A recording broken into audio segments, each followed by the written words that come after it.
This is from TikTok's privacy policy. All right.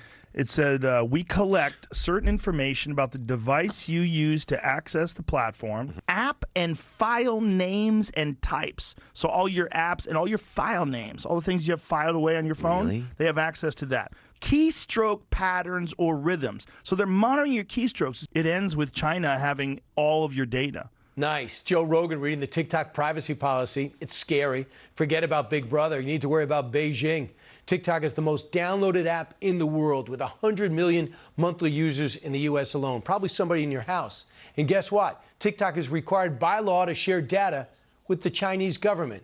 Joining me now, Steve Mosher, author of the new book, The Politically Incorrect Guide to Pandemics, and he also wrote Bully of Asia. Does this surprise you that these are actually in the bylaws on TikTok? No, it doesn't surprise me at all. It's obviously Chinese government spyware, and it shouldn't be downloaded on anyone's phones in China or around the world. People don't understand, Brian, that in 2017, the Chinese Communist Party passed an intelligence law which requires all tech companies to turn over all data all the time to the government. It requires a proactive stance. In other words, you can't sit back and wait for the government to demand it from you. You have to turn it over in real time. So there's no doubt that anything that goes into a Chinese server comes out on a Communist Party server somewhere in China in some spy agency. So we just have to ban. I think the head of the FCC a few weeks ago called for Apple and everybody to ban TikTok. It needs to be banned. Take it off your kid's phone. Take it off Apple. Don't download the app. Well, so let's talk about something else they're doing. It looks like China is trying to infiltrate the Fed and affect monetary policy. Wow. I mean, they're talking about getting to the core of America policy. Do you think they'll be successful in that now that we're aware of that? Does it surprise you? Well, it doesn't surprise me that the largest criminal conspiracy on the planet, which is the Chinese Communist Party, would make a highly orchestrated effort to penetrate the Fed so that it can take insider trading to a whole new level, Brian.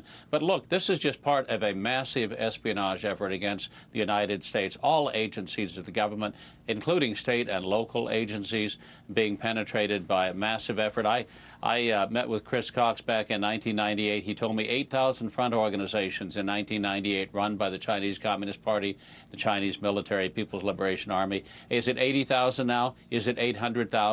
I don't know. But I do know this. I do know that we should probably ban all U.S. officials from going to China except those who are involved in diplomatic duties.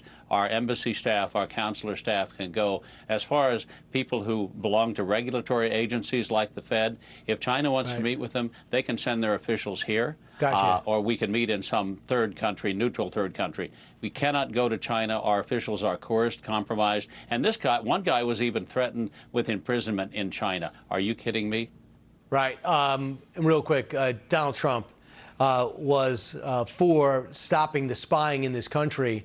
And Joe Biden's great at one thing, it's undoing Trump policies. What's the damage of us not going after Chinese spies in America?